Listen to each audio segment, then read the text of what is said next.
सो जो next topic हम लोग पढ़ने जा रहे हैं सॉलिड स्टेट में, वो क्या है? Properties of solids. कौन सा है? Properties of solids. देखो ध्यान से, प्रॉपर्टीज ऑफ सॉलिड्स। अब इस टॉपिक में हम मेनली दो टाइप की प्रॉपर्टीज है सॉलिड्स की, वो डिस्कस करने वाले हैं। वो कौन कौन सी है? Number one, magnetic properties. Number one क्या है? Magnetic properties. ओके। और जो नंबर टू है वो कौन सा आपका? Electrical properties. कौन सा है? Electrical properties. अब इन दोनों में से मैग्नेटिक प्रॉपर्टीज के ऊपर कभी कभी क्वेश्चन आ सकता है। ठीक है, तो एक काम करते हैं, एक एक करके दोनों को हम लोग डिस्कस करते हैं। तो सबसे पहले किसको ले लें हम लोग? मैग्नेटिक प्रॉपर्टीज को ले लेते हैं। ठीक है, चलो। अब बात यह है, एक सिंपल सी बात है कि that every substance has some magnetic properties associated with it. कोई भी सब्सटेंस होगा उसके साथ में कुछ मैग्नेटिक प्रॉपर्टीज एसोसिएट होगी। ऐसा क्यों? उसका सबसे बड़ा रीजन क्या है? इलेक्ट्रॉन। सबसे बड़ा क्या रीजन है? Electron. Each electron in an atom, each electron in an atom behaves like a tiny magnet, behaves like a. चलो लिख के देखते हैं, ठीक है ना? चलो, तो आपको भी समझ में आ जाएगा। देखो क्या लिखा हम लोगों ने, that every substance has some क्या? Magnetic properties. It has some magnetic properties associated with it, associated with it. सबसे बड़ा रीजन क्या है उसका? Electron. The reason behind it electron. Okay, क्योंकि हर एक सब्सटेंस में इलेक्ट्रॉन तो होगा ही ना। ओके, क्यों? दूसरा, each electron in an atom behaves like a tiny magnet, tiny magnet. Okay, अब देखो बात यह है कि अगर ये टाइनी मैग्नेट की तरह बिहेव करता है कौन?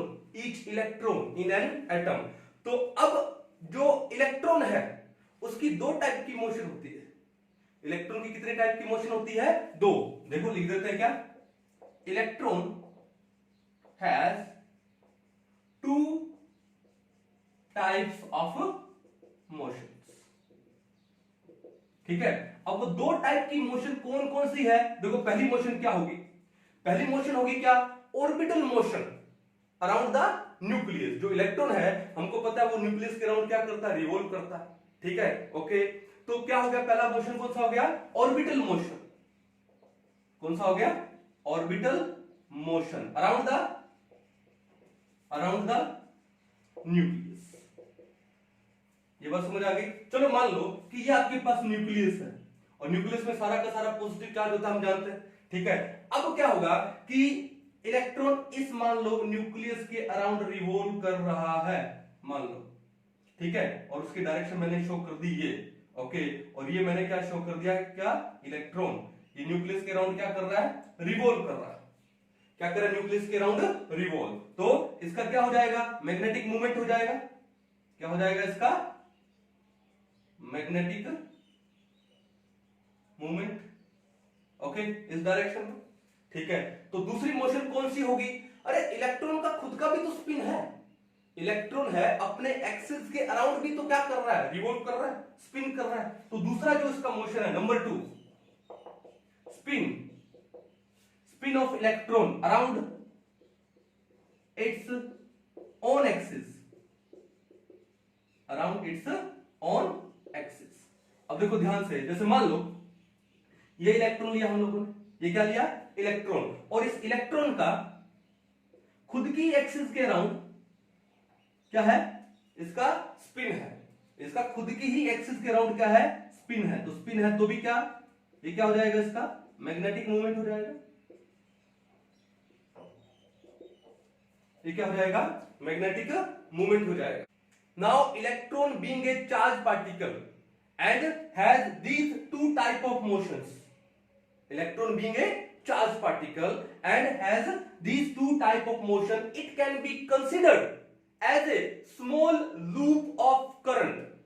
It can be considered as a small loop of current which has magnetic moment associated with it. कितनी बढ़िया बात है ना, इलेक्ट्रॉन एक चार्ज पार्टिकल है और उसकी ये दो टाइप की मोशंस है, तो हम उस इलेक्ट्रॉन को कंसीडर कर सकते हैं as a small loop of current which has magnetic moment associated with it. So each electron it has a permanent spin. Each electron का खुद का एक permanent spin है and it has an orbital spin also, orbital motion around the nucleus. ठीक है, ये दो बातें समझ आ गई आप लोगों को। अब देखो बात ये है, the magnetic moment of electron, the magnetic moment of electron है, ठीक है, उसका जो मैग्नीट्यूड होता है ना, it is very very small. जो इलेक्ट्रॉन का जो मैग्नेटिक मूवमेंट होता है किसका, स्पिन ओनली, हम तो स्पिन की बात करें सिर्फ, चाहे वो स्पिन इसका खुद के एक्सिस के अराउंड हो चाहे फिर न्यूक्लियस के अराउंड हो, तो हम किसकी बात कर रहे हैं, स्पिन की बात कर रहे हैं, ठीक है। So the magnitude of magnetic movement of electron it is very very very small and it is measured in the unit called Bohr magneton. किसमें मेजर करते हैं, बोहर मैग्नेटॉन में मेजर करते हैं। ये यूनिट्स हैं इसके, मैग्नेटिक मूवमेंट के यूनिट्स हैं, स्पिन ओनली। अब जो बोहर मैग्नेटॉन है ये किसके इक्वल होता है, 1 Bohr magneton is equal to 9.27 into 10⁻⁻24 ampere metre square. देखो कितनी स्मॉल वैल्यू है, 10⁻⁻24 की रेंज में आएगी, तो बहुत ही कम होगी। So 1 Bohr magneton it is equal to 9.27 into 10⁻⁻24 ampere metre square. कहानी समझ आ गई, कोई दिक्कत नहीं है। और जो मैग्नेटिक मूवमेंट है उसको हम लोग कैसे लिखते हैं, म्यू से लिखते हैं। किससे लिखते हैं, म्यू से। और उसके सबस्क्रिप्ट में क्या लगा दें, बी लगा दें। और बी लगाने का मतलब क्या है, उसके unit Bohr magneton, B stands for Bohr magneton. ये बात समझ आ गई, कोई दिक्कत नहीं है, ठीक है। तो हमने क्या पढ़ा यहां पर मैग्नेटिक प्रॉपर्टी में कि हर एक सब्सटेंस के अंदर क्या होता है, कुछ मैग्नेटिक प्रॉपर्टी एसोसिएटेड होती है और उसका सबसे बड़ा रीजन कौन है, इलेक्ट्रॉन, ठीक है। और एक इलेक्ट्रॉन एक एटम में एज ए टाइनी मैग्नेट की तरह बिहेव करता है। किसकी तरह बिहेव करता है, टाइनी मैग्नेट की तरह। तो उससे क्या क्रिएट होगा, मैग्नेटिक मूवमेंट क्रिएट होगा। क्यों, क्योंकि एक इलेक्ट्रॉन का दो टाइप का स्पिन होता है। पहला स्पिन कौन सा होगा कि वो न्यूक्लियस के अराउंड क्या कर रहा है, रोटेट कर रहा है। पहला तो ये हो गया, उसको हम लोग क्या बोलते हैं, ऑर्बिटल मोशन बोलते हैं, अराउंड द न्यूक्लियस। फिर दूसरा क्या होगा कि वो अपने ओन एक्सिस के अराउंड, चाहे वो क्लॉकवाइज हो चाहे वो एंटी क्लॉकवाइज हो, ठीक है, तो अपने ओन एक्सिस के अराउंड भी उसका स्पिन है। तो हर एक इलेक्ट्रॉन के साथ दो टाइप के स्पिन एसोसिएटेड है। एक तो कौन सा हो गया, spin around its own axis, दूसरा कौन सा हो गया, orbital motion around the nucleus, ठीक है ना। चलो अब उससे क्या क्रिएट होगा, मैग्नेटिक मूवमेंट क्रिएट होगा। क्या क्रिएट होगा, मैग्नेटिक मूवमेंट। अब देखो हर एक इलेक्ट्रॉन है, ठीक है, electron being a charged particle and has these two type of motion, it can be considered as a small loop of current which has magnetic moment associated with it, and the magnitude of the magnetic moment it is very very very very small and it is measured in the units named as Bohr magneton. और जो 1 Bohr magneton है it is equal to 9.27 into 10⁻⁻24 angstrom metre square. और इस magnetic movement को हम लोग symbol क्या है इसका, म्यू, क्या है, म्यू, ओके। और हम म्यू को इसकी बात करें, सिर्फ स्पिन ओनली की बात करें क्योंकि हमने स्पिन की बात की यहाँ पे, है ना। और सबस्क्रिप्ट में क्या लगा दिया हमने, B, and B stands for Bohr magneton. इतनी पिक्चर आपको समझ आ गई, ठीक है। चलो अब now on the basis of magnetic movement, ठीक है, जो सॉलिड्स हैं वो कई टाइप के होते हैं, ठीक है, उनको 5 कैटेगरी में डाला गया है सॉलिड्स को on the basis of their magnetic movement. Clear है। अब वो 5 कौन कौन सी कैटेगरीज है वो हम लोग डिस्कस करने वाले हैं। पॉज करके एक बार इसको नोट डाउन कर लो, ठीक है। चलो अब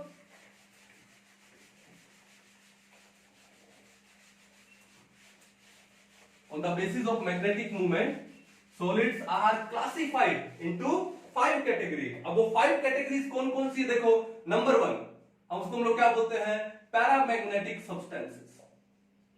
पैरामैग्नेटिक सब्सटेंसेस, ठीक है, एक एक करके लिख लेते हैं फिर उसको डिस्कस करेंगे। नंबर 2 कौन सा हो गया, डायमैग्नेटिक सब्सटेंसेस। अब ये चीजें आपके बहुत काम आने वाली आगे, डायमैग्नेटिक सब्सटेंसेस। ओके, नंबर 3 क्या बोलते हैं उसको हम लोग? फेरो मैग्नेटिक सब्सटेंसेस। नंबर 3 क्या है? Ferromagnetic substances. ठीक है, एक एक करके डिस्कस करेंगे इनके विद एग्जांपल से। नंबर 4 कौन सा हो गया? एंटी फेरो, जो फेरो का अपोजिट हो गया, एंटी फेरो मैग्नेटिक सब्सटेंसेस। ठीक है, और लास्ट का जो नंबर 5 है बड़ा इंपॉर्टेंट है एग्जाम पॉइंट ऑफ व्यू से, कई बार क्वेश्चन आया लास्ट वाले पे, और वो कौन सा है? फेरी मैग्नेटिक सब्सटेंसेस। क्या लिखा हम लोगों ने? फेरी मैग्नेटिक सब्सटेंसेस। तो 5 कैटेगरी है किसकी? सॉलिड्स की, on the basis of their magnetic movement. कौन सा है? पैरामैग्नेटिक सब्सटेंसेस, फिर diamagnetic substances, then ferromagnetic substances, then antiferromagnetic substances, and the last and the important one is the ferrimagnetic substances। ठीक है, इसको अच्छे से नोट डाउन कर लो एक बार। ओके, मिटा दिया जाए। अब एक एक करके इनको हम लोग समझते हैं। सबसे पहले आ जाते हैं किसके ऊपर? Paramagnetic substances. ठीक है, तो मैं आपको पहले तो बता दूं कि ये जो पैरामैग्नेटिज्म होता है ये क्यों होता है? It is due to one और मोर अनपेयर्ड इलेक्ट्रॉन। ठीक है, ठीक है, तो paramagnetism is due to one और मोर अनपेयर्ड इलेक्ट्रॉन्स। ठीक है, ओके, पहले मैं आपको एग्जांपल देता हूं। चलो, फॉर एग्जाम्पल, जैसे मान लो आपको दिया हो Cu+2 क्यूप्रिक आयन। क्या है? Cupric ion. तो क्यूप्रिक आयन में अनपेयर्ड इलेक्ट्रॉन होते हैं, कितने होते हैं? 1। अब कैसे होता है मैं आपको ये भी बता देता हूं। जैसे देखो, आपके पास कॉपर हो, कॉपर का एटॉमिक नंबर कितना होता है? 29 होता है, और 29 का मतलब 3d10 4s2।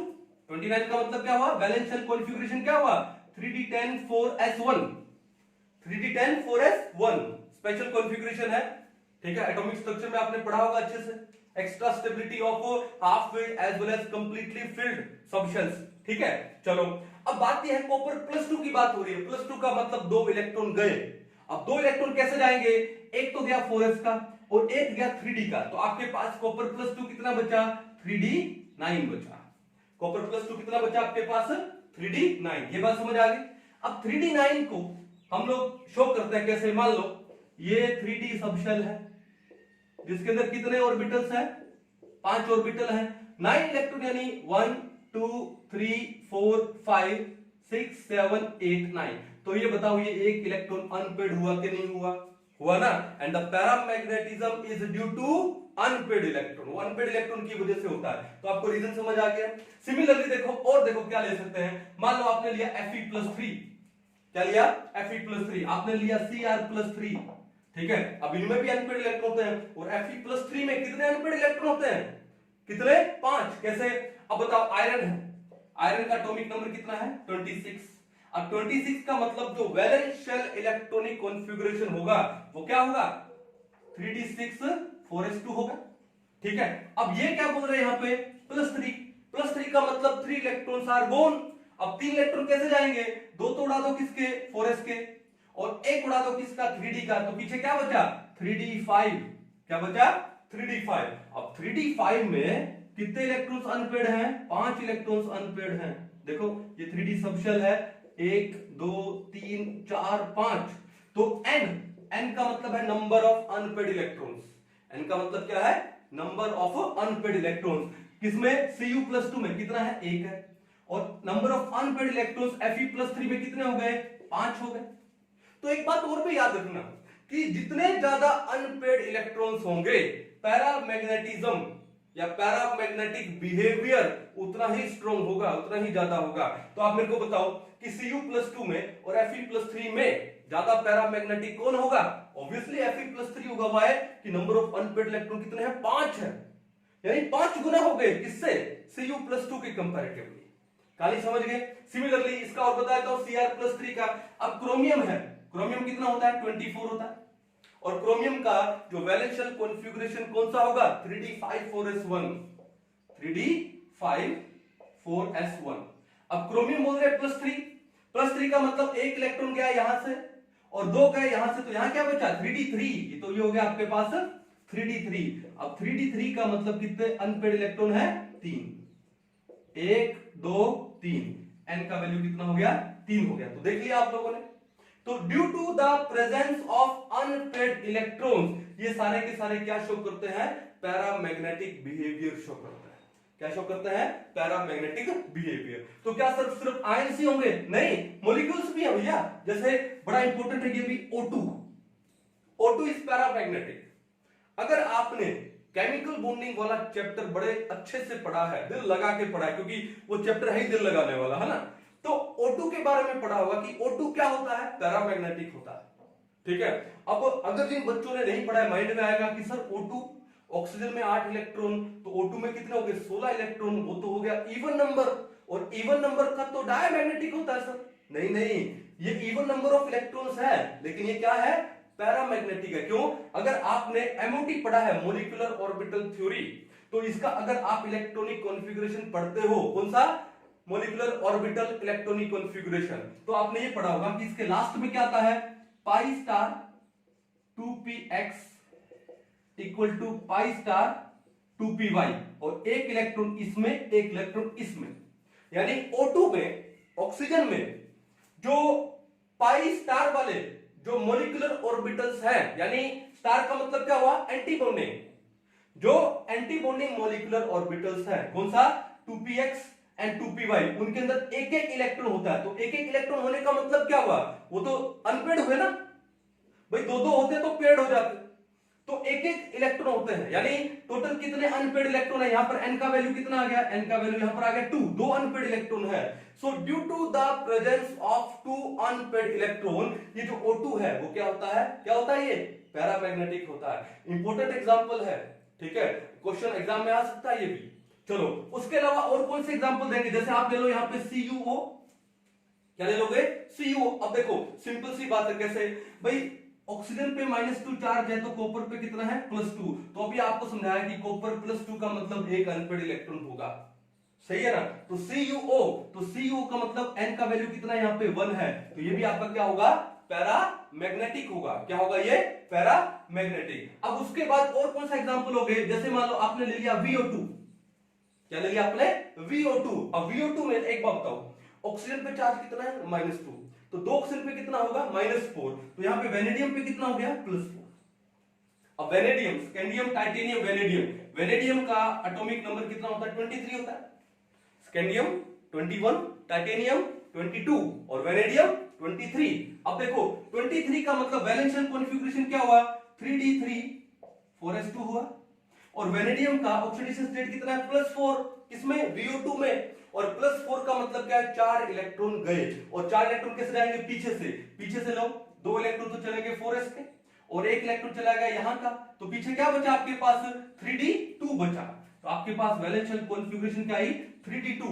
अब 3d2 का मतलब आप समझ गए कि कितने वैलेंस इलेक्ट्रॉन हैं, कितने हैं, एक और एक 2, एक और एक 2, तो n का वैल्यू कितना होगा, यहां पर 2 हो गया, ठीक है। इसका मतलब due to the presence of 2 unpaired electron, आपका ये जो VO2 है वो भी क्या हो गया, पैरामैग्नेटिक हो गया। और एग्जांपल ले लो, यहां पर क्या, TiO, टाइटेनियम ऑक्साइड।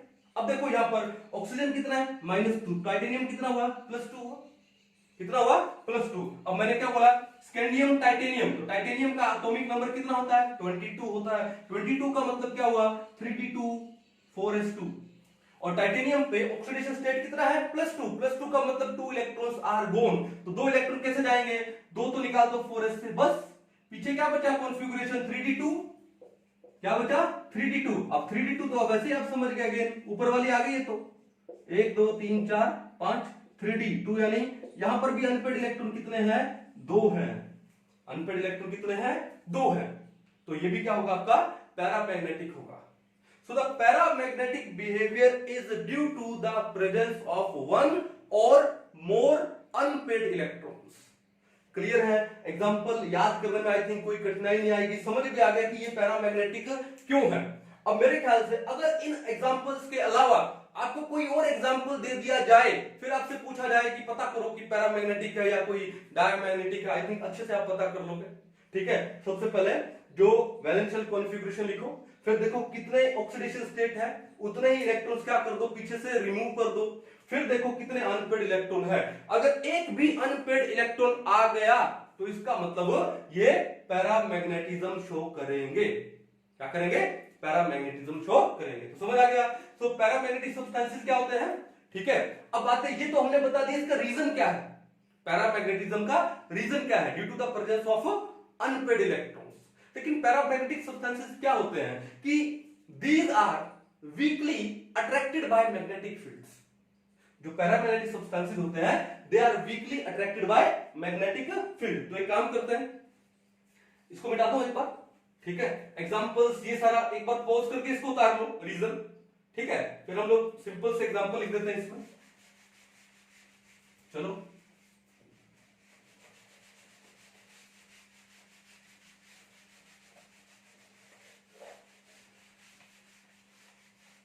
ठीक है, चलो तो एग्जांपल क्या है, पहले साइड में एग्जांपल लिख देता हूं, ये लो examples.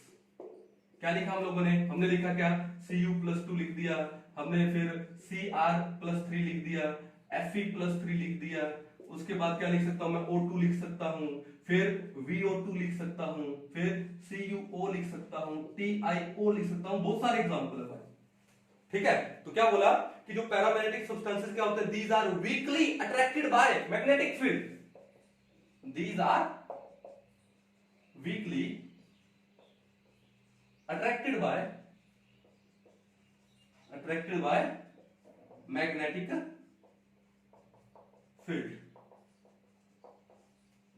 these are weakly attracted by magnetic field। अब बात यह है कि जैसे हम लोग मैग्नेटिक फील्ड अप्लाई करेंगे so they will be slightly magnetized as well, ये स्लाइटली मैग्नेटाइज हो जाता है। बट अगर मैग्नेटिक फील्ड हमने हटा दिया, means in the absence of magnetic field, तो उनका जो मैग्नेटिज्म है वो भी क्या हो जाता है, लूज हो जाता है।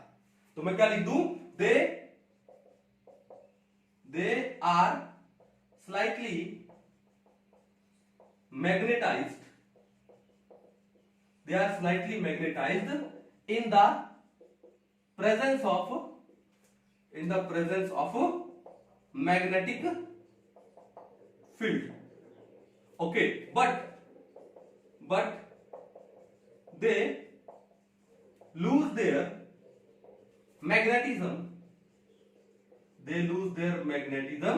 in the absence of magnetic field, in the absence of magnetic field। अगर आपने मैग्नेटिक फील्ड को रिमूव कर दिया तो इनका जो मैग्नेटिज्म है वो भी क्या हो जाता है, लूज हो जाता है। कहानी समझ आ गई? ठीक है, और and it is due to magnetism is due to presence of one or more unpaired electrons। Example आपके सामने है, समझ जाओगे, कोई दिक्कत नहीं है, क्लियर है। चलो, तो ये था आपका कौन सा, पैरामैग्नेटिक सब्सटेंसेस। पॉज कर लो, अच्छे से एक बार इसको उतार लो। ठीक है, मैं आपको बता दूं कि आपके बोर्ड एग्जाम में तो हो सकता है डेफिनेशन आए, डेफिनेशन अलोंग विद एग्जांपल, वो तो आते ही आते हैं बोर्ड में, लेकिन कंपटीशन में आपसे डेफिनेशन नहीं पूछेगा। कंपटीशन में आपसे क्या पूछेगा, ये तो ये जो चीज है ये कंपटीशन पॉइंट ऑफ व्यू से बड़ी इंपॉर्टेंट है। और मैं खुद ही क्या करता हूं, एग्जांपल में बिलीव करता हूं, तभी मैं डायरेक्ट आपको एग्जांपल दे सकता था कि भैया ये एग्जांपल है, याद कर लो, लेकिन नहीं, मैंने आपको पूरा समझाया इसका क्या वैलेंस शेल कॉन्फ़िगरेशन है, तो कितने अनपेड इलेक्ट्रॉन है, और अनपेड इलेक्ट्रॉन आ गए इसका मतलब ये क्या शो करता है, पैरामैग्नेटिज्म शो करता है। समझ आ गई ना कहानी? ठीक है, तो एक बार इसको नोट डाउन कर लीजिए। चलो, अब हम लोग चलते हैं नेक्स्ट पे। ये तो था आपका कौन सा, पैरामैग्नेटिक सब्सटेंसेस। दूसरा कौन सा है, डायमैग्नेटिक सब्सटेंसेस। दूसरा कौन सा है, नंबर 2, डायमैग्नेटिक सब्सटेंसेस। अब ये डायमैग्नेटिक सब्सटेंसेस क्या होते हैं, तो पहले तो मैं रीजन बता दूं। So diamagnetism is due to the absence of unpaired electron. कि जहां पर कोई भी अनपेड इलेक्ट्रॉन नहीं होगा। ठीक है, क्या लिख दूं? It is due to absence of unpaired electrons, और you can say due to the presence of paired electrons, due to the presence of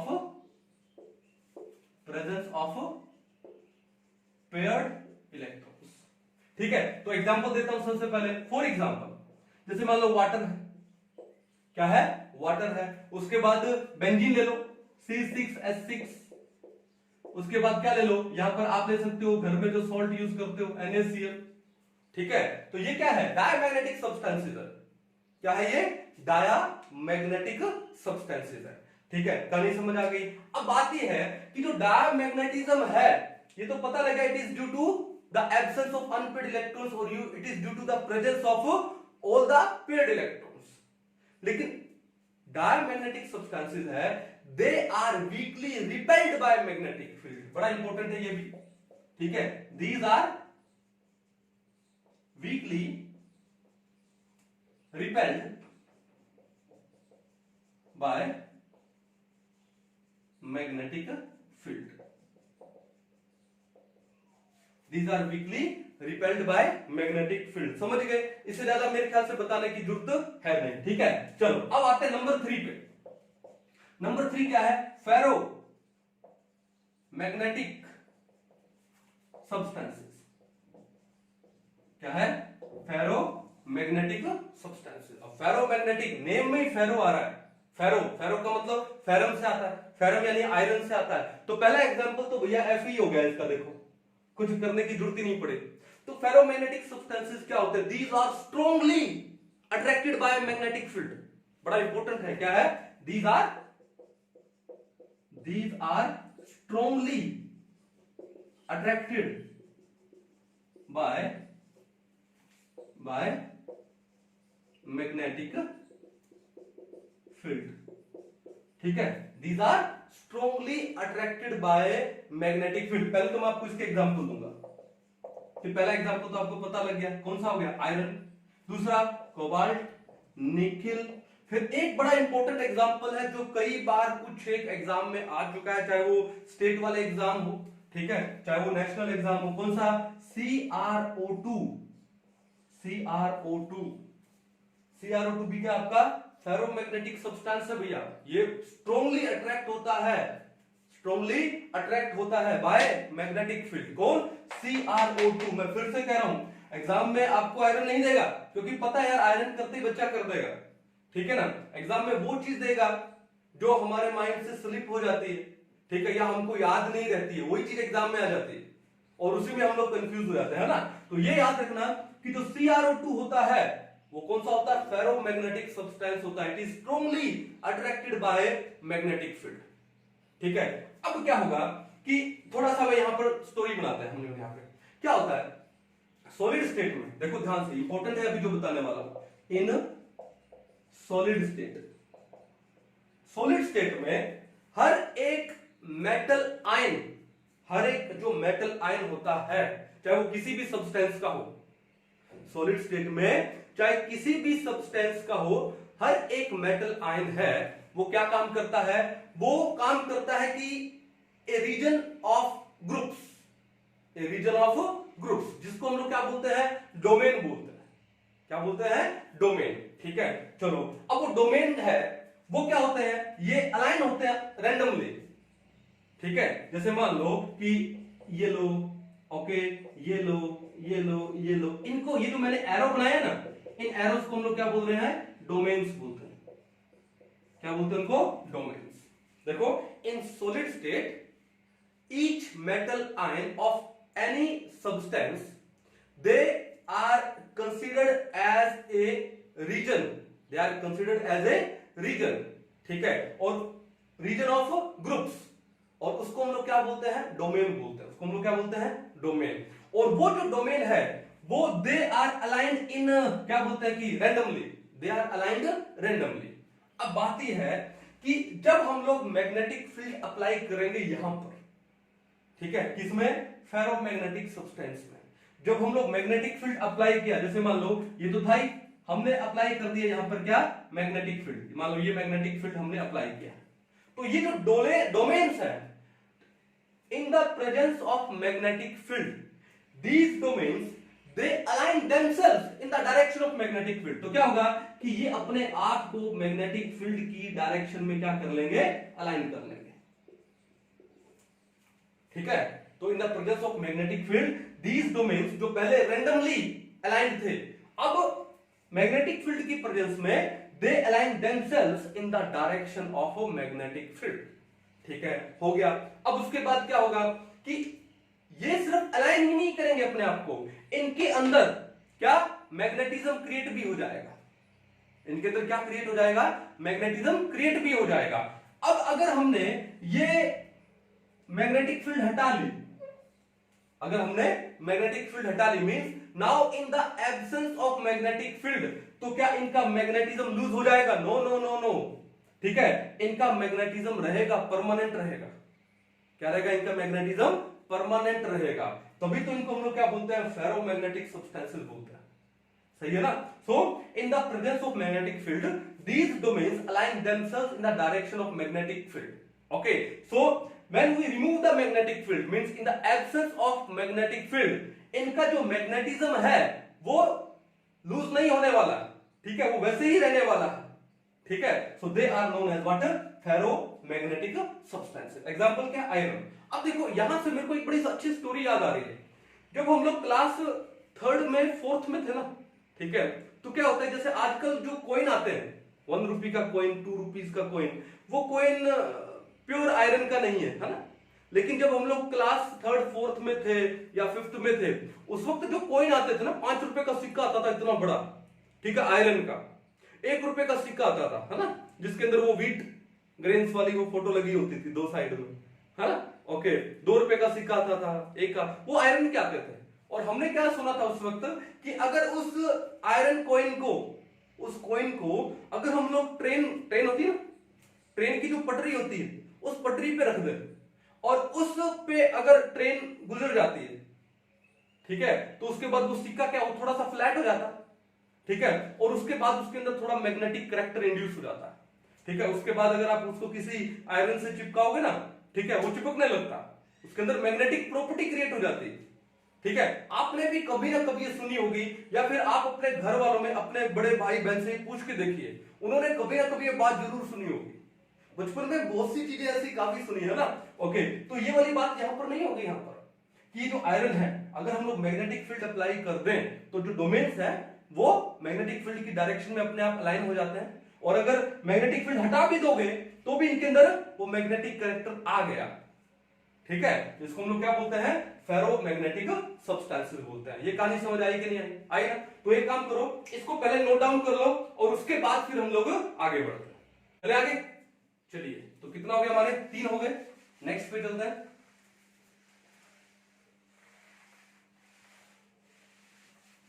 देखो ये जो हमने बात की ना डोमेन की, ये जो डोमेन है ना, ये खुद एक टाइनी मैग्नेट की तरह बिहेव कर रहा है। ये जो डोमेन्स हैं, they behave as a tiny magnet. तभी तो इनके अंदर क्या इंड्यूस हो रहा है, यहां पर ये फेरोमैग्नेटिज्म इंड्यूस हो रहा है, यहां पर मैग्नेटिक क्या मूवमेंट इंड्यूस हो रहा है यहां पे। समझ जाओगे ना? चलो, तो ध्यान रखना। ओके, अब नंबर 4 पे चलते हैं। क्या था number 4? Anti ferro magnetic substances. अब आपको नाम से तो पता चल ही क्या होगा, जो फेरोमैग्नेटिक के अपोजिट हो। देखो number 4, anti ferro magnetic substances. बड़ा इंपॉर्टेंट इसका एक एग्जांपल है। ठीक है, चलो पहले मैं एग्जांपल लिख देता हूं। क्या है? MnO, manganese oxide, anti ferromagnetic होता है। देखो एग्जाम में तो वही क्वेश्चन आएंगे, विच among the following is anti ferromagnetic substance. ठीक है ना, 4 ऑप्शन है, तो क्या आएगा? MnO, ये एंटी फेरोमैग्नेटिक होता है। ठीक है ना। अब ये एंटी फेरोमैग्नेटिक सब्सटेंस का मतलब क्या है कि यहां पर जो डोमेन्स है, जब हम लोग मैग्नेटिक फील्ड अप्लाई करते हैं तो डोमेन्स अपने आप को कैसे अलाइन करते हैं? ठीक है, वो अपने आप को अपोजिट डायरेक्शन में, एक दूसरे के अपोजिट डायरेक्शन में, जिसको हम लोग बोलते हैं क्या? Anti parallel direction. क्या बोलते हैं? Anti parallel. ठीक है, कैसे? एक ऊपर एक नीचे, ऊपर नीचे। इस डायरेक्शन में, अपने आप को अलाइन कर लेते हैं इन the presence of magnetic field. अब क्या होगा देखो कि अगर ये एक दूसरे को एंटी पैरेलल डायरेक्शन में, मैं लिख देता हूं एंटी पैरेलल डायरेक्शन में अलाइन कर रहे हैं, तो इसका मतलब एक डोमेन दूसरे डोमेन के मैग्नेटिक मूवमेंट को क्या कर देता है, कैंसल आउट कर देता है। ठीक है, now these domains they cancel each others magnetic movement. ठीक है, so these domains cancel each others क्या, मैग्नेटिक मूवमेंट। समझ गए? Due to the anti parallel alignment in the presence of magnetic field, तो उनको हम लोग क्या बोलते हैं, एंटी फेरो मैग्नेटिक सब्सटेंस बोलते हैं। कहानी समझ आ गई? चलो नंबर 5 पे आते हैं। क्या? फेरी magnetic substances. Exam point of view से बड़ा ही इंपॉर्टेंट है ये। ठीक है, अब फेरी मैग्नेटिक सब्सटेंसेस, पहले तो आपको एग्जांपल देता हूं। जब हम लोग टाइप ऑफ आयोनिक क्रिस्टल पढ़ रहे थे तो हमने कुछ एक स्ट्रक्चर पढ़ा था वहां पे। क्या पढ़ा था? हमने पढ़ा था क्या, स्पाइनल स्ट्रक्चर। क्या पढ़ा था? Spinal structure. फिर हमने वो भी पढ़ा था क्या, इनवर्स स्पाइनल स्ट्रक्चर। तो इनवर्स स्पाइनल का एग्जांपल दो फटाफट दो। क्या? Fe3O4। तो भैया सबसे पहले बता दूं कि जो Fe3O4 है it is ferri magnetic substance. Exam में बहुत बार क्वेश्चन आया हुआ है, which among the following is a ferri magnetic substance. क्या है? Fe3O4, जिसका कॉमन नेम क्या है? क्या है बताओ? मैग्नेटाइट। क्या नाम है कॉमन नेम इसका? मैग्नेटाइट। मैग्नेटाइट। ठीक है, अब जो फेरी मैग्नेटिक सब्सटेंसेस होते हैं ना, these are weakly attracted by magnetic field. तो मैं लिख देता हूं पहले, these are weakly attracted by क्या? Magnetic field. अब मेरे को ये बताओ कि जो वीकली अट्रैक्शन क्यों होगा, तो मैं आपको बता दूं कि जो फेरी मैग्नेटिक सब्सटेंसेस होते हैं उनके अंदर जब मैग्नेटिक फील्ड अप्लाई किया जाए तो जो डोमेन्स होते हैं वो अपने आप को कैसे अलाइन करते हैं, देखो वो रेंडमली अलाइन करते हैं। ठीक है, कैसे? कुछ डोमेन्स मान लो इस डायरेक्शन में हो गए, मान लो हमने यहां पर मैग्नेटिक फील्ड अप्लाई किया मान लो, तो कुछ डोमेन्स इस डायरेक्शन में हो गए। ओके, कुछ इस डायरेक्शन में नहीं हुए, कुछ हो गए। ठीक है, ओके, कुछ हो गए, कुछ नहीं हुए, कुछ हो गए, इस टाइप से होता रैंडमली। ठीक है, मींस पैरेलल एंड क्या हो गया, एंटी पैरेलल डायरेक्शन। तो दोनों डायरेक्शन आ गई भाई, पैरेलल है कि डायरेक्शन में, फिर पैरेलल है लेकिन अपोजिट है तो हो गया एंटी पैरेलल डायरेक्शन में।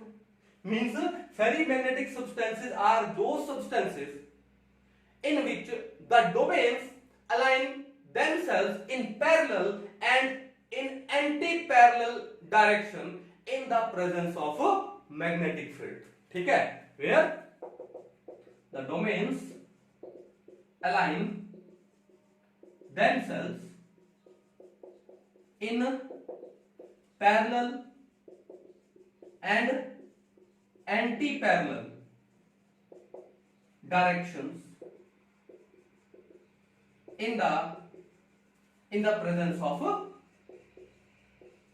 in the presence of magnetic field. कहानी समझ गए? ठीक है, चलो हो गया। अब क्या होगा कि देखो कुछ एक तो अलाइनमेंट मैग्नेटिक फील्ड के टुवर्ड्स भी है, तो क्या होगा, they are weakly attracted by magnetic field. ठीक है, क्यों? क्योंकि ये जो डोमेन्स हैं, जैसे मान लो यहां पर था एंटी फेरो में था, तो डोमेन्स क्या थे, एंटी पैरेलल डायरेक्शन में थे, तो एक का मैग्नेटिक मूवमेंट दूसरे ने क्या कर दिया, कैंसिल आउट कर दिया। लेकिन यहां पर तो अनइक्वल नंबर में है, यहां पर क्या है, अनइक्वल नंबर में, तो क्या लिखा, domains align themselves in parallel and in anti parallel direction in unequal number, in unequal number. अब अनइक्वल नंबर में है तो कुछ एक डोमेन्स का डायरेक्शन तो मैग्नेटिक फील्ड्स के टुवर्ड्स भी तो होगा, और होगा तो क्या होगा, दे विल बी वीकली अट्रैक्टेड। क्या होगा, वीकली अट्रैक्ट हो जाएंगे। ठीक है, चलो एग्जांपल क्या हो गया, मैग्नेटाइट हो गया। उसके बाद कुछ एक फेराइट्स होते हैं। क्या होते हैं, फेराइट्स। जैसे मान लो मैं यहां पर क्या लिख रहा हूं, MgFe2O4। ठीक है, MgFe2O4। पहले तो बताओ MgFe2O4 बताओ क्या होगा, स्पाइनल स्ट्रक्चर होता है इसका, ठीक है। तो MgFe2O4 है, इसको मैग्नीशियम फेराइट बोलते हैं, क्या बोलते हैं इसे, मैग्नीशियम फेराइट। और लिख देते हैं ZnFe2O4, क्या नाम हो जाएगा इसका, जिंक फेराइट एक्सेट्रा, क्या नाम हो जाएगा इसका, जिंक फेराइट। क्लियर है कहानी। तो इनके अंदर कौन सा होता है, ये फेरी मैग्नेटिक कैरेक्टर होता है। तो देखो हम लोगों ने 5 टाइप की कैटेगरी पढ़ी है, किसकी, सॉलिड्स की, based on their magnetic behaviour. कौन कौन सी, पैरामैग्नेटिक, जहां पर एक या एक से ज्यादा क्या होते हैं, अनपेड इलेक्ट्रॉन होते हैं। डायमैग्नेटिक, जहां पर क्या होते हैं, सारे के सारे पेड इलेक्ट्रॉन्स होते हैं, कोई भी अनपेड इलेक्ट्रॉन नहीं होता, ठीक है। फेरोमैग्नेटिक है। अब फेरोमैग्नेटिक में क्या होता है कि जहां पर ये जो डोमेन्स है, ठीक है, अब ये डोमेन कौन होता है कि सॉलिड स्टेट में कोई भी सब्सटेंस है, उनमें जो मेटल आयन होते हैं, मेटल आयन, वो अपने आप को ग्रुप करते हैं इनटू स्मॉल रीजन्स, ओके, और उन स्मॉल रीजन्स को हम लोग क्या बोलते हैं, डोमेन बोलते हैं। और हर एक डोमेन एक टाइनी मैग्नेट की तरह बिहेव करता है। हर एक डोमेन किसकी तरह बिहेव करेगा, टाइनी मैग्नेट की तरह बिहेव करेगा। अब बात यह है कि फेरोमैग्नेटिक सब्सटेंस क्या होते हैं कि जब मैग्नेटिक फील्ड अप्लाई करें तो पहले तो वो जो डोमेन्स होते हैं, पहले इन the absence of magnetic field, वो डोमेन्स क्या होते हैं कि रैंडमली अलाइन होते हैं। लेकिन जैसे आपने मैग्नेटिक फील्ड अप्लाई किया तो डोमेन सारे के सारे मैग्नेटिक फील्ड की डायरेक्शन में अपने आप को अलाइन कर लेंगे, ओके। ना सिर्फ अलाइन करेंगे, अगर आपने मैग्नेटिक फील्ड बाद में हटा भी दिया तो उनके अंदर वो परमानेंट मैग्नेटिज्म आ जाता है। परमानेंट क्या जाता है, मैग्नेटिज्म। तो उनको हम लोग क्या बोलते हैं, फेरोमैग्नेटिक सब्सटेंसेस। आयरन, कोबाल्ट, निकल, CrO2 बड़ा इंपॉर्टेंट एग्जांपल है इसका, फेरोमैग्नेटिक सब्सटेंस का, ओके। उसके बाद नंबर 4 क्या था, एंटी फेरोमैग्नेटिक सब्सटेंसेस। अब एंटी फेरो तो आप समझ गए कि यहां पर जो डोमेन्स है उनका अलाइनमेंट क्या होता है, एंटी पैरेलल डायरेक्शन में होता है, यानी हर एक डोमेन दूसरे डोमेन के मैग्नेटिक मूवमेंट को कैंसिल आउट कर देगा, ठीक है। तो उसको हम लोग क्या बोलते हैं, एंटी फेरोमैग्नेटिक सब्सटेंस। और इसका एग्जांपल क्या है, MnO। और लास्ट में कौन सा आता है, फेरी मैग्नेटिक सब्सटेंसेस। अब फेरी मैग्नेटिक में क्या होते हैं कि जो डोमेन्स है in the presence of magnetic field, तो वो पैरेलल और एंटी पैरेलल डायरेक्शन में अलाइन हो जाते हैं in unequal number, in unequal number. तो उससे क्या होगा, they are weakly attracted by magnetic field. Clear कहानी। और इसके भी एग्जांपल कौन से हो गए, जैसे Fe3O4 हो गया, मैग्नेटाइट बोलते हैं। फिर कुछ एक फेराइट्स हो गए, जैसे magnesium ferrite MgFe2O4, zinc ferrite ZnFe2O4। ये बात समझ गए। अब देखो एक बड़ा इंपॉर्टेंट कंपटीशन के लिए पॉइंट है, ठीक है। तो मेन पॉइंट क्या लिखूं, देखो कि जो फेरी मैग्नेटिक सब्सटेंसेस है, अगर आपने इसको हीट कर दिया, आपने इसको क्या कर दिया, हीट कर दिया, तो भैया ये कन्वर्ट हो जाते हैं किसमें, पैरामैग्नेटिक सब्सटेंसेस में। इंपॉर्टेंट है भैया, क्या है कि फेरी magnetic substances upon heating, upon strong heating, ठीक है, कन्वर्टेड इनटू किसमें कन्वर्ट हो जाते हैं, पैरामैग्नेटिक सब्सटेंसेस में। Paramagnetic substances. तो मेरे को एक बार फटाफट बताओ कि पैरामैग्नेटिक सब्सटेंस क्या होते हैं, those who are weakly attracted by magnetic field. तो फेरीमैग्नेटिक क्या बोला था, these are weakly attracted by magnetic field. तो दोनों की प्रॉपर्टीज कुछ एक सिमिलर है, ये भी वीकली अट्रैक्टेड होते हैं मैग्नेटिक फील्ड से, और पैरामैग्नेटिक वाले भी वीकली अट्रैक्ट होते हैं मैग्नेटिक फील्ड से। अगर फेरी मैग्नेटिक सब्सटेंसेस को अगर हम स्ट्रॉन्ग हीट कर दें, ठीक है, तो किसमें कन्वर्ट हो जाते हैं, पैरामैग्नेटिक सब्सटेंस में कन्वर्ट हो जाते हैं। फॉर एग्जांपल, चलो एग्जांपल देते हैं। तो हमने एग्जांपल ले लिया, मान लो Fe3O4 का। आप Fe3O4 जो कि क्या था, फेरी मैग्नेटिक सब्सटेंस था, अगर आप इसको हीट कर देते हो कितने पे, 850 केल्विन पे, कितने पे, 850 केल्विन पे, तो वो किसमें कन्वर्ट हो जाता है, वो पैरा मैग्नेटिक सब्सटेंस में कन्वर्ट हो जाता है, उसके अंदर पैरामैग्नेटिज्म आ जाता है। कहानी समझ गए। अब इसके ऊपर क्वेश्चन हो सकता है, ठीक है, कि फेरी magnetic substances on strong heating can be converted into option number 1 paramagnetic substances, option number 2 diamagnetic substances, option number 3 ferromagnetic substances, इस टाइप के क्वेश्चन, और option number 4 anti ferromagnetic substances, ऐसे क्वेश्चन आ सकता है। ठीक है, तो किसमें कन्वर्ट होगा? पैरामैग्नेटिक सब्सटेंसेस में कन्वर्ट हो जाएगा। कहानी क्लियर है? तो आपको ये जो मैग्नेटिक प्रॉपर्टीज है सॉलिड्स की, आई होप ये अच्छे से समझ आई होगी। एक बार इसको नोट डाउन कर लो और उसके बाद फिर हम लोग पढ़ेंगे क्या? Electrical properties of substances. Okay, चलो चले नेक्स्ट पे। हो गया? अच्छे से समझ आया आपको? इसको मिटा दिया जाए। चलिए अभी हम लोग क्या पढ़ने वाले हैं? Electrical properties of solids. चलिए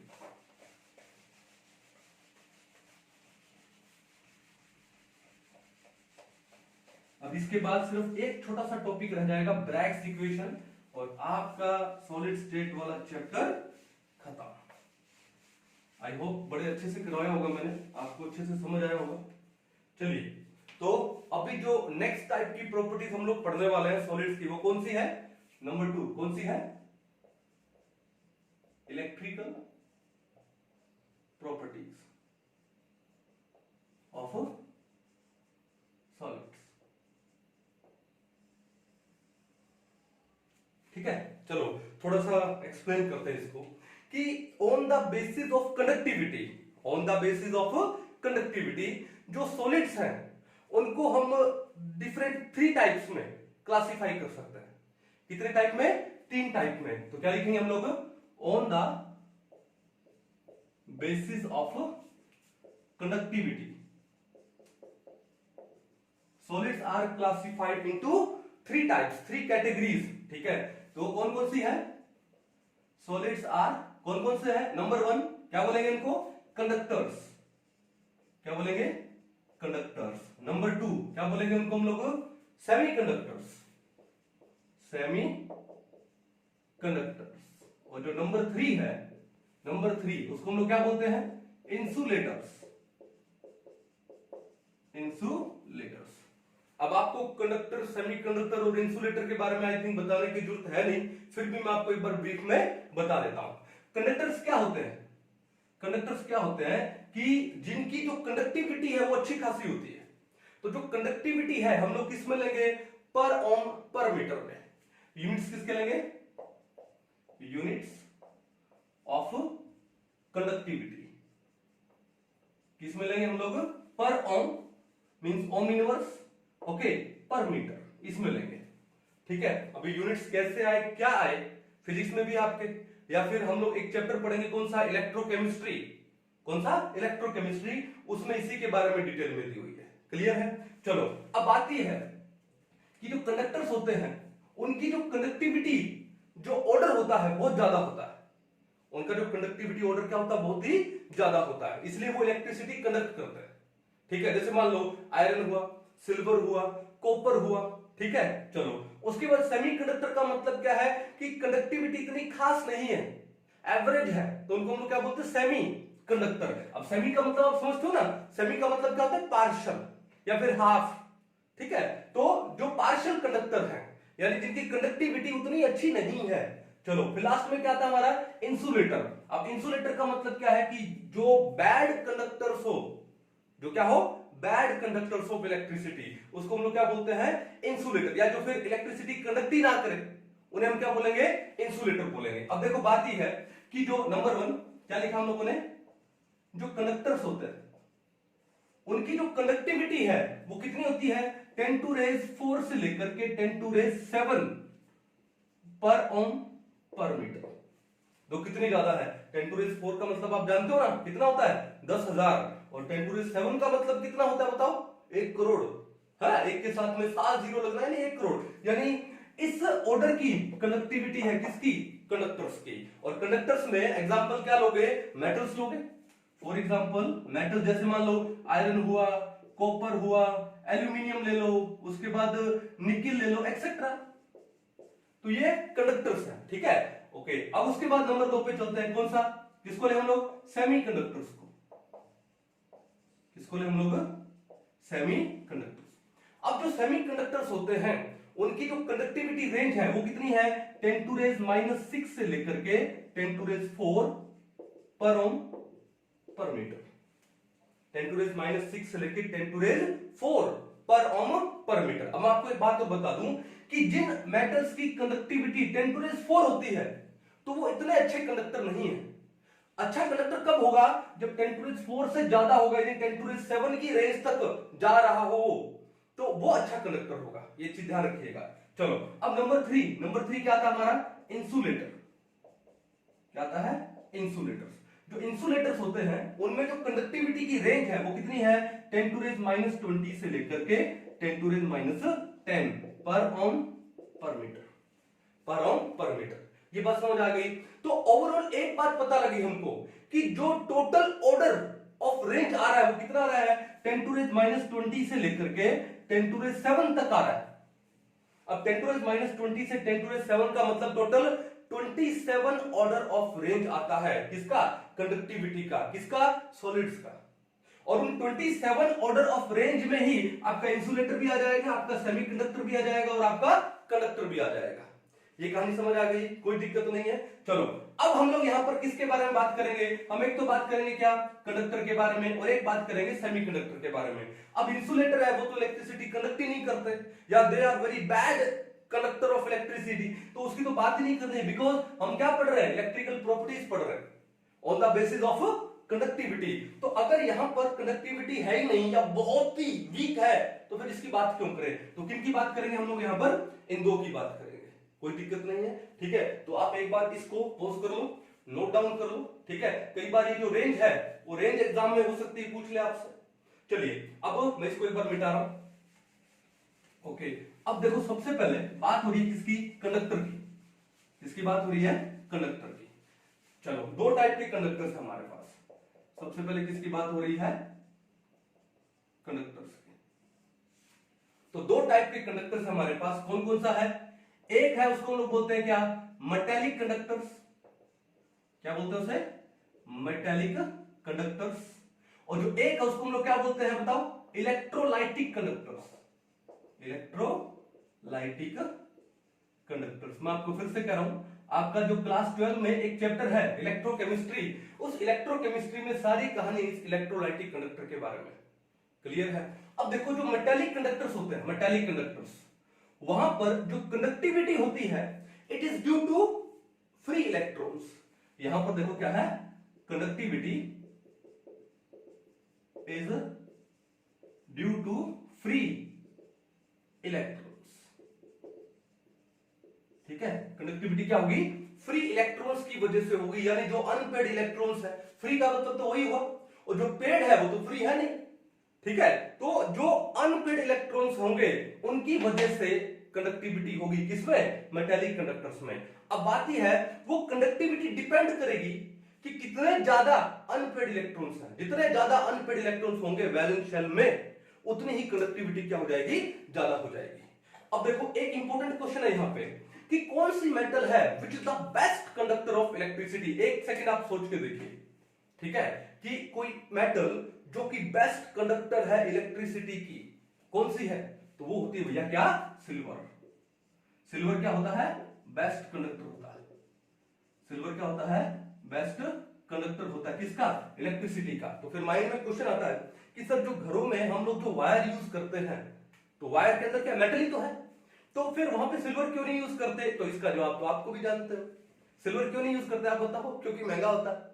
ठीक है, तो फिर अब सिल्वर के कंपैरेटिवली भी है, कौन सा है, कॉपर। कौन सा है, कॉपर।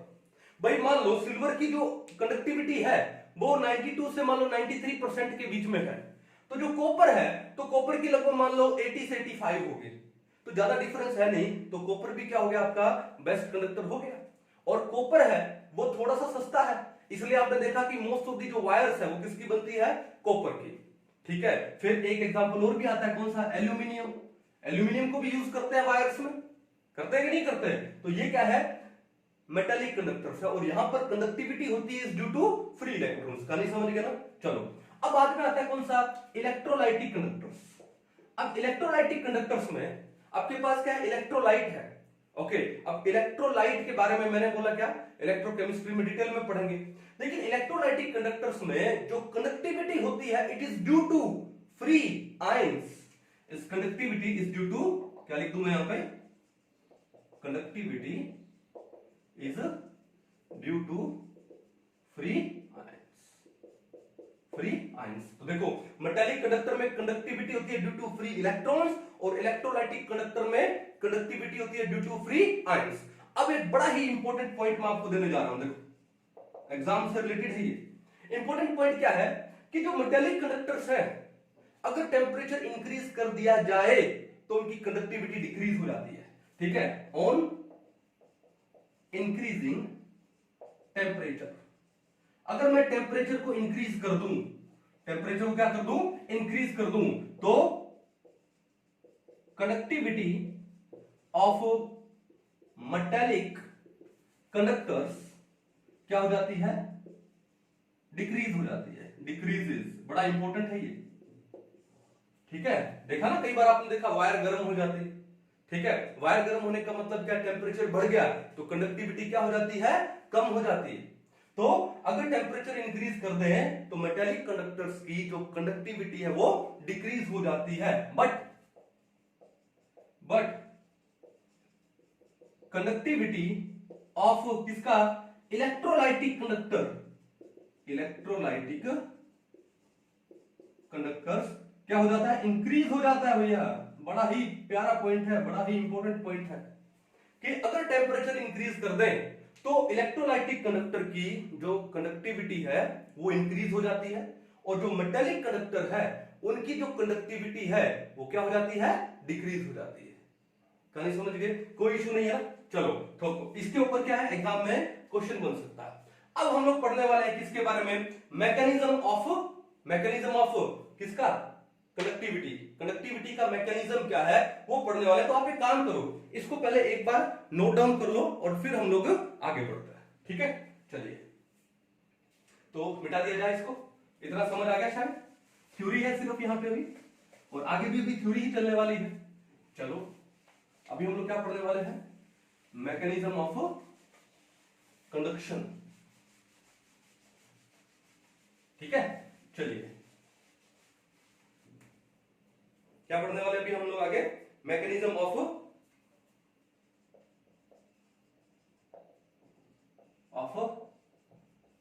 Electrical conduction.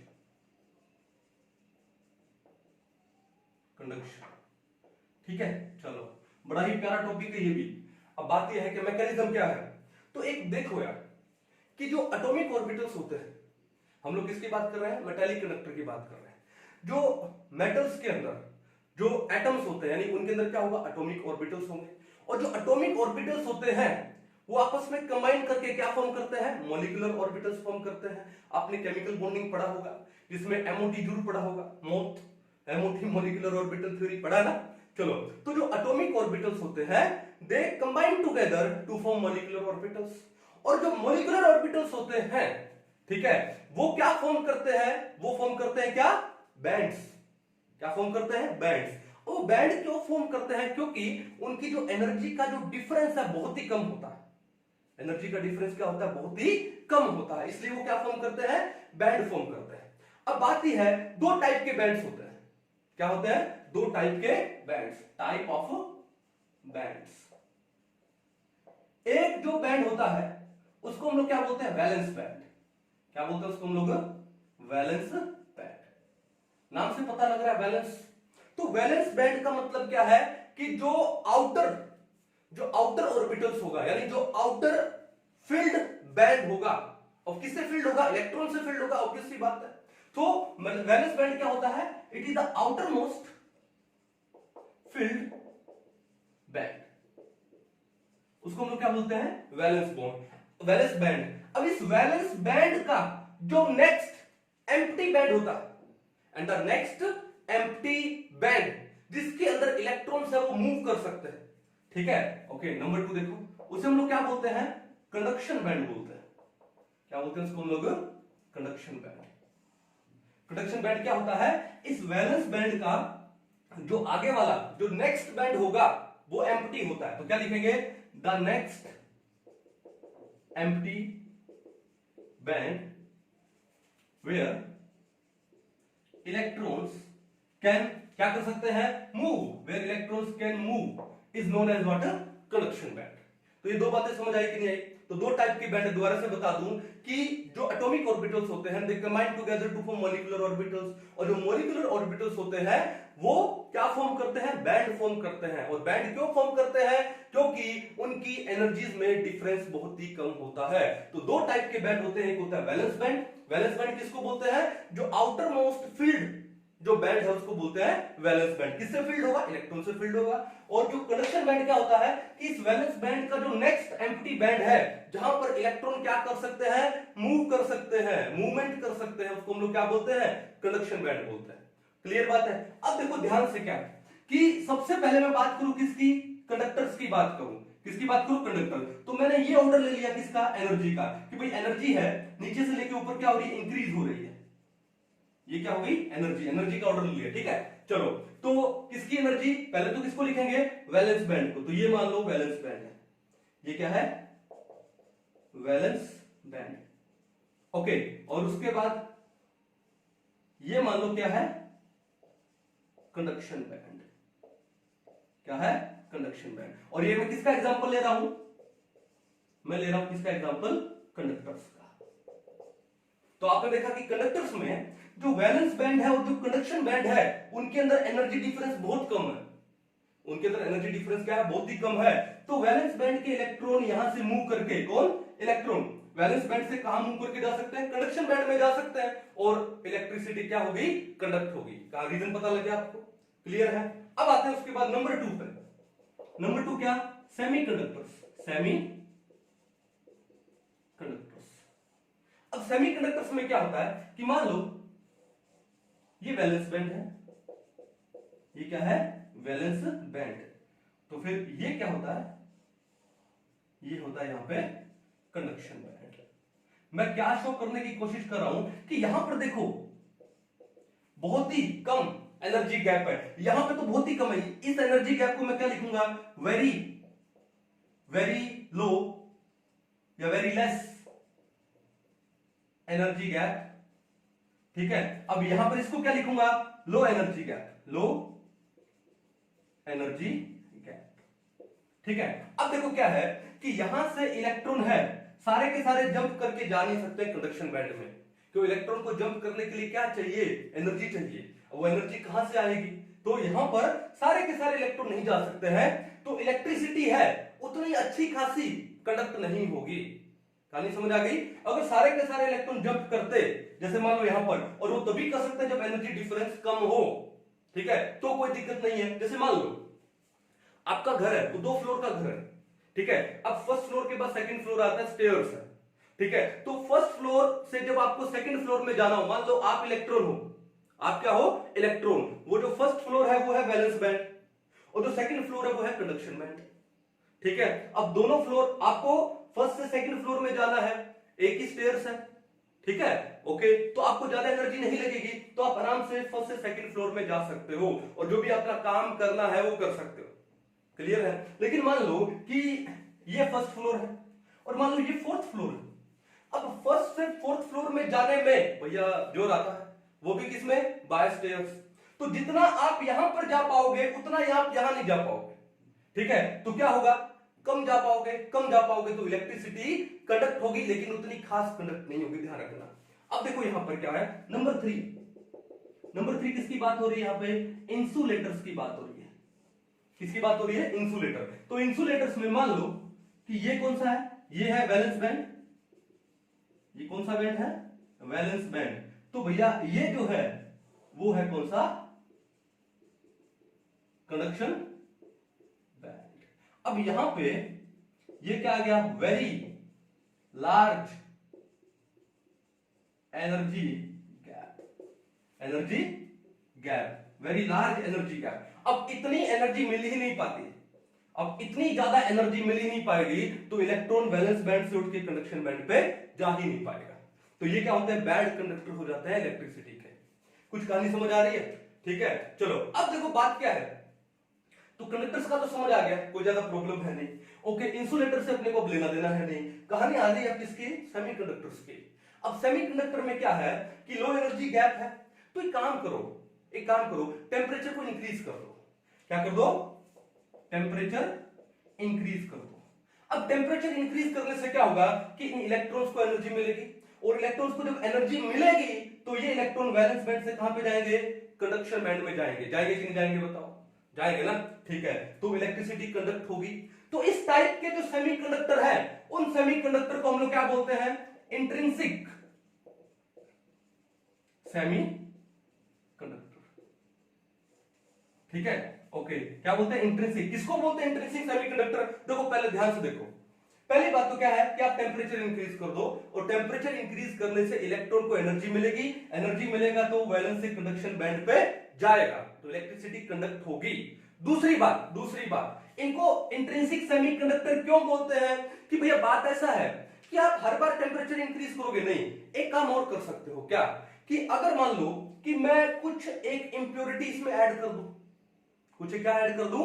इंप्योरिटी। अब जैसे एक चीज देखो, इसको छोड़ो, आपने प्रैक्टिकल लाइफ में फुटबॉल देखते होंगे शायद आप लोग, तो फुटबॉल में आपने एक चीज नोटिस किया, कई बार न्यूज आती है, कई बार फुटबॉल में भी आती है, क्रिकेट में भी आती है ना, न्यूज आती है कि भैया कि कोई एक प्लेयर है वो डोपिंग में पकड़ा गया। डोपिंग का मतलब क्या होता है कि मैच से पहले आप कुछ क्या ले रहे हो? इलीगल सब्सटेंसेस ले रहे हो, जैसे मान लो ड्रग्स ले रहे हो, जिससे क्या होता है कि थोड़े टाइम के लिए आपकी एनर्जी ज्यादा आ जाती है ना, तो उसको हम लोग क्या बोलते हैं? डोपिंग बोलते हैं। जैसे आजकल टीवी पे आप देख ही रहे हो, टीवी में बॉलीवुड के ऊपर क्या चल रहा है? यही तो चल रहा है, ठीक है, पूरा ड्रग्स का मामला ही चल रहा है, ठीक है। तो वो क्या होता है? डोपिंग। क्या होता है? डोपिंग। यानी क्या किया? बॉडी में इंप्योरिटी ऐड कर दी, और वो इंप्योरिटी क्या काम करती है? वो कंडक्शन को इंक्रीज कर देती है। अगर हम लोग एक काम करें कि ये जो सेमीकंडक्टर्स है, मान लो कुछ एक मेटल लेते हैं, जैसे मान लो सिलिकॉन ले लिया और जर्मेनियम ले लिया। अब इस सिलिकॉन और जर्मेनियम में अगर हम लोग कुछ एक दूसरी मेटल को मिक्स कर दें ताकि उनकी कंडक्टिविटी इंक्रीज हो जाए, तो इस प्रोसेस को हम लोग क्या बोलते हैं? डोपिंग बोलते हैं। क्या बोलते हैं उसे? डोपिंग। मैं दोबारा से बता दूं कि अगर कुछ एक इंप्योरिटी किसी सब्सटेंस में ऐड कर दी जाए to increase the conductivity, then that is known as doping, और वो सेमीकंडक्टर क्या हो जाएगा? इंट्रिंसिक सेमीकंडक्टर हो जाएगा। इंट्रिंसिक यानी इंटरनल। अब जो डोपिंग लिया है, यानी जो इंप्योरिटी ऐड की है, तो इंटरनल ऐड की है ना, इसलिए इसको हम लोग क्या बोलते हैं? इंट्रिंसिक सेमीकंडक्टर भी बोलते हैं। तो डोपिंग का कॉन्सेप्ट समझ आ गया, कोई दिक्कत नहीं है। अब देखो बात यह है कि पहले तो इसको उतार लिया, ठीक है, और मेरे को अच्छे से समझाना पड़ेगा। इसको एक बार पॉज करके उतार लीजिए, ठीक है, मिटा दिया जाए। चलो अब हम लोग डोपिंग के ऊपर पढ़ेंगे। क्या है? फिर से बता दूं, डोपिंग क्या होती है कि अगर किसी सब्सटेंस की कंडक्टिविटी को इंक्रीज करने के लिए उसमें कुछ इंप्योरिटी मिक्स कर दी जाए, ऐड कर दी जाए, तो उसको फिनोमिना को हम लोग क्या बोलते हैं? डोपिंग बोलते हैं। क्या बोलते हैं उसे? डोपिंग बोलते हैं। ये बात समझ आ गई?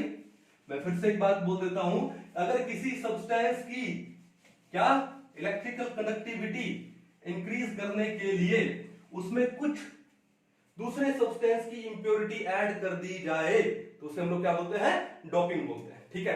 अब देखो बात यह है कि पहला केस लेता हूं मैं यहां पे, किसका लेता हूं? किसमें? डोपिंग का। पहला केस लेता हूं कि मान लो हमारे पास सिलिकॉन है, मान लो हमारे पास जर्मेनियम है। अब बताओ सिलिकॉन का एटॉमिक नंबर कितना होता है? 14 होता है। तो ये कौन से ग्रुप का है? ग्रुप 14 का है, ठीक है। जर्मेनियम भी इसके नीचे आता है, ये भी 14 ग्रुप का है। ये बात समझ आ गई? चलो अब बात है, इसको यहां लिख दो, इसके नीचे आता है। ये कौन से ग्रुप का है? They belongs to group 14, group 14। Clear है? अब इसका मतलब वैलेंस में इलेक्ट्रॉन कितने हुए? मैं लिख देता हूं यहां पे, इनके जो वैलेंस इलेक्ट्रॉन कितने हुए? 4 हुए। 4 हुए, होता ना, 2 8 10, 2 8 4, वैलेंस इलेक्ट्रॉन कितने हुए? 4। अब अभी ऑक्टेट रूल के हिसाब से कोई भी एलिमेंट है वो अपना क्या कंप्लीट करना चाहता है? वैलेंस शेल, ऑक्टेट कंप्लीट करना चाहता है, तो 4 इलेक्ट्रॉन है, 4 और चाहिए। क्या चाहिए? 4 और चाहिए। अब एक काम करो कि हमने सिलिकॉन में हमने ऐड कर दिया, क्या हमने ऐड कर दिया यहां पे? क्या? फास्फोरस। क्या ऐड कर दिया? फास्फोरस, जो कि कौन से ग्रुप का है? ग्रुप 15 का है। कौन से ग्रुप का है? 15 का, जिसके अंदर जो वैलेंस इलेक्ट्रॉन है, वैलेंस इलेक्ट्रॉन्स कितने हुए? 5 हुए। कितने हुए?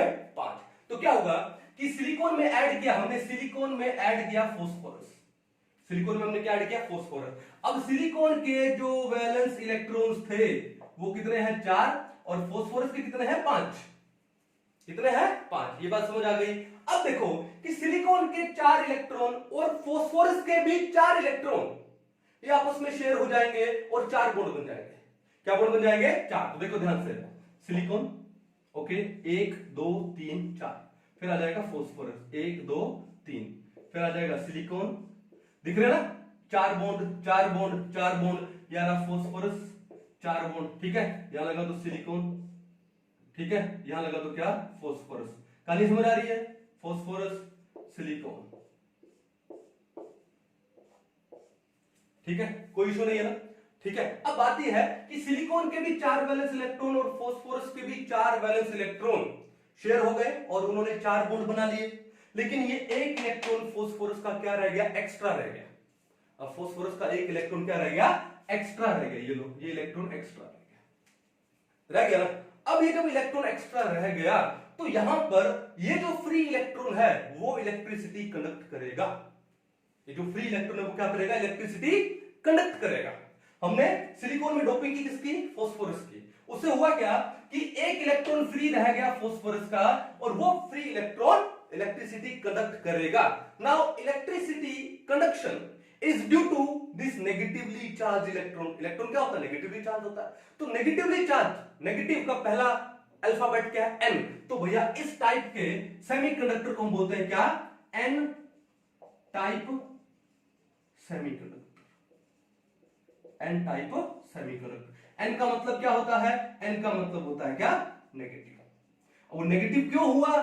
क्योंकि electricity conduction is due to this negatively charge free electron. तो इसको हम लोग क्या बोलते हैं? एन टाइप सेमीकंडक्टर बोलते हैं। तो देखा आपने कि डोपिंग किया, अगर ग्रुप 14 में ग्रुप 15 के एलिमेंट्स की डोपिंग की तो जो सेमीकंडक्टर बनेगा वो कौन सा होगा? एन टाइप सेमीकंडक्टर होगा। कौन सा होगा? N type. कहानी समझ गए? अब इसके ऊपर एग्जाम में क्वेश्चन आ सकता है, to prepare N type semiconductors group 14 या फिर सिलिकॉन और जर्मेनियम जो है एलिमेंट्स है, दे आर डोप्ड विद, किसके साथ डोप करोगे? ग्रुप 15 एलिमेंट के साथ ड्रॉप करोगे। कहानी समझ गए? चलो अब आते हैं नंबर 2 पे। नंबर 2 क्या है? वही कहानी, सिलिकॉन ले लिया, क्या ले लिया? जर्मेनियम ले लिया। ग्रुप कौन सा है? 14 है। ओके, वैलेंस इलेक्ट्रॉन कितने हैं? 4 है। वैलेंस इलेक्ट्रॉन कितने हैं? 4। इसको मैं यहां लिख देता हूं। ये लो, इस एन का मतलब क्या है? नेगेटिव। ठीक है, तो ग्रुप 14 है। वैलेंस इलेक्ट्रॉन्स कितने हैं इसके अंदर भी? 4। अब एक काम करते हैं कि 14 वाले में 15 वाले की डोपिंग कर दी, ठीक है? जैसे सिलिकॉन की डोपिंग कर दी फास्फोरस के साथ, जर्मेनियम की कर दो किसके साथ में? आर्सेनिक के साथ। तो यहां पर भी वैलेंस इलेक्ट्रॉन कितने हैं? 5 है। कौन सा ग्रुप है? 15 है। अब 14 वालों की हम लोग डोपिंग करेंगे उससे पहले वाले ग्रुप की। कौन सा? ग्रुप 13। ग्रुप कौन सा? 13। अब ग्रुप 13 किसका है? बोरोन का है, एल्यूमिनियम का है। किसका है? बोरोन ले लो, एल्यूमिनियम ले लो। अब बोरोन हो या एल्यूमिनियम हो, उनके जो वैलेंस में इलेक्ट्रॉन कितने हैं भैया बताओ फटाफट? 3 है। बोरोन के भी 3 है, एल्यूमिनियम के भी वैलेंस में 3 है। क्लियर है? अब मान लो सिलिकॉन के साथ हमने एल्यूमिनियम की डोपिंग कर दी। मान लो हमने क्या कर दिया? सिलिकॉन के साथ में एल्यूमिनियम की डोपिंग कर दी। अब सिलिकॉन के वैलेंस में 4 इलेक्ट्रॉन, एल्यूमिनियम के वैलेंस में कितने हैं? 3 इलेक्ट्रॉन। तो टोटल कितने इलेक्ट्रॉन हुए? 7 हुए। कितने इलेक्ट्रॉन हुए? 7। अब बात यह है कि अगर 4 बॉन्ड बने, अगर कितने बॉन्ड बने? 4। सिलिकॉन हो गया, मान लो एल्यूमिनियम हो गया। अगर 4 बॉन्ड बने तो होगा क्या? इन 4 बॉन्ड में इलेक्ट्रॉन कितने होने चाहिए? 8 होने चाहिए। लेकिन यहां पर आपके पास कितने हैं? 4 और 3 7 ही। 4 और 3 क्या है? 7। तो क्या होगा कि जो 6 इलेक्ट्रॉन है, जैसे एक सिंगल बॉन्ड में 2 इलेक्ट्रॉन होते हैं, तो 6 इलेक्ट्रॉन कितने बॉन्ड बना लिए? 3 बॉन्ड बना लिए। फिर एक इलेक्ट्रॉन बच जाएगा। क्या हो जाएगा? एक इलेक्ट्रॉन बच जाएगा। और एक तो इलेक्ट्रॉन बच गया, जैसे मान लो सिलिकॉन है, वहां पर मान लो एक इलेक्ट्रॉन बच गया, वहां पर क्या हो गया? एक इलेक्ट्रॉन बच गया। लेकिन जो एल्यूमिनियम है तो एल्यूमिनियम में क्या होगा कि वहां पर एक होल बच जाएगा, क्योंकि एल्यूमिनियम के वैलेंस में 1 2 3 इलेक्ट्रॉन थे, 3 बॉन्ड बन गए। सिलिकॉन के वैलेंस में 4 थे, ठीक है, लेकिन ये 4 बॉन्ड बना नहीं पाए क्योंकि सामने वाला एल्यूमिनियम सिर्फ 3 इलेक्ट्रॉन लेके बैठा। तो सिलिकॉन के पास वैलेंस में 1 इलेक्ट्रॉन, ये रहा देखो, ये जो मैंने ब्लैक डॉट बनाया है वो सिलिकॉन का इलेक्ट्रॉन है। फिर एल्यूमिनियम के पास क्या बच जाएगा, एक होल बच जाएगा। इस होल को हम लोग क्या बोलते हैं, पॉजिटिव होल बोलते हैं। इस होल को हम लोग क्या बोलते हैं, पॉजिटिव होल बोलते हैं। और फिर इसको हम लोग क्या बोलते हैं, इसे हम बोलते हैं क्या, पॉजिटिव वैकेंसी या इलेक्ट्रॉन वैकेंसी। इस होल में कौन आना चाहिए था, इलेक्ट्रॉन आना चाहिए था, ठीक है। तो इसको हम लोग क्या बोल देंगे, इलेक्ट्रॉन वैकेंसी बोल देंगे। क्या बोल देंगे, इलेक्ट्रॉन वैकेंसी। अब होगा क्या, अब देखो ये जो इलेक्ट्रॉन है, ये वाला इलेक्ट्रॉन, वो यहां से मूव करके यहां जा सकता है। ये जो इलेक्ट्रॉन है वो यहां से मूव करके इस इलेक्ट्रॉन वैकेंसी में, इस पॉजिटिव होल में मूव करेगा। अब जब ये पॉजिटिव होल में मूव करेगा तो होगा क्या, देखो सिलिकॉन एल्यूमिनियम, तो इलेक्ट्रॉन तो आ गया इसमें, आ गया यहां पर, और इस सिलिकॉन के पास क्या आ जाएगी, पॉजिटिव होल आ जाएगा। यही तो होगा ना। चलो तो फिर क्या होगा, देखो अब बात देखो यहां पर कि अगर इलेक्ट्रॉन के मूव करने की डायरेक्शन ये है, क्योंकि यहां से इस पॉजिटिव होल में जा रहा है, तो इस पॉजिटिव होल के मूव करने की डायरेक्शन यहां से कहां पे गया, यहां पर गया ना, ये है। तो मैं क्या बोल सकता हूं कि that the direction of movement of this electron and this positive hole is opposite. Means this electron and this positive hole they move opposite to each other, they move in the opposite direction, ठीक है।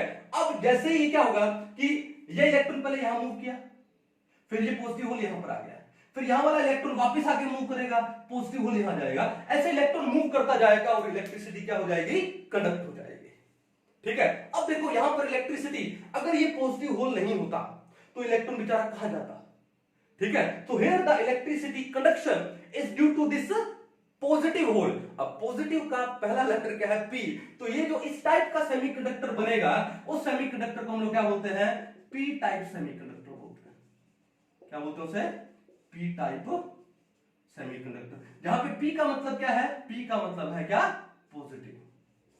P का मतलब क्या है, positive. और यही simple सा question exam में कि पी टाइप सेमीकंडक्टर कब फॉर्म होते हैं, कि जब हम लोग सिलिकॉन और जर्मेनियम में यानी ग्रुप 14 एलिमेंट्स में ग्रुप 13 एलिमेंट्स का क्या कर दे, डोपिंग कर दे, तो वहां पर क्या होगा, एक पॉजिटिव होल बनेगा, और इस पॉजिटिव होल की वजह से क्या होगा, इलेक्ट्रिसिटी कंडक्ट होगी, और इलेक्ट्रॉन का मूवमेंट और इस पॉजिटिव होल का movement they are in the opposite direction. कहानी समझ गए, तो क्या बोलते हैं इसको, पी टाइप सेमीकंडक्टर। तो हमने दो टाइप के सेमीकंडक्टर पढ़े हैं, कौन सा, एक तो पढ़ा हमने पी टाइप सेमीकंडक्टर, और एक हमने क्या पढ़ा है, N type semiconductor. I hope आपको बड़े अच्छे से समझ आए होंगे, ठीक है। तो ये था किसके बारे में, इलेक्ट्रिकल प्रॉपर्टीज ऑफ सॉलिड्स के बारे में। तो हमने आज क्या पढ़ा, मैग्नेटिक प्रॉपर्टीज पढ़ा, और उसके बाद हमने क्या पढ़ा, इलेक्ट्रिकल प्रॉपर्टीज ऑफ सॉलिड्स पढ़ा, ठीक है। अब आपका सॉलिड स्टेट में सिर्फ एक ही टॉपिक बचा है, वो है ब्रैग्स इक्वेशन। हिस्ट्री में पहली बार फादर और बेटे ने, फादर एंड सन ने मिलके एक इक्वेशन दी, एक कॉन्सेप्ट दिया, और इसको हम लोग क्या बोलते हैं, ब्रैग्स इक्वेशन बोलते हैं। तो नेक्स्ट लेक्चर में बड़ा डिटेल में आपको मैं ब्रैग्स इक्वेशन समझाऊंगा, और उस ब्रैग्स इक्वेशन का एप्लीकेशन क्या है, क्यों उसको हम लोग यूज करते हैं, वो भी बड़े अच्छे से बताऊंगा। तो आई होप आज का लेक्चर आपको समझ आया होगा। मिलते हैं नेक्स्ट लेक्चर में, तब तक के लिए थैंक यू।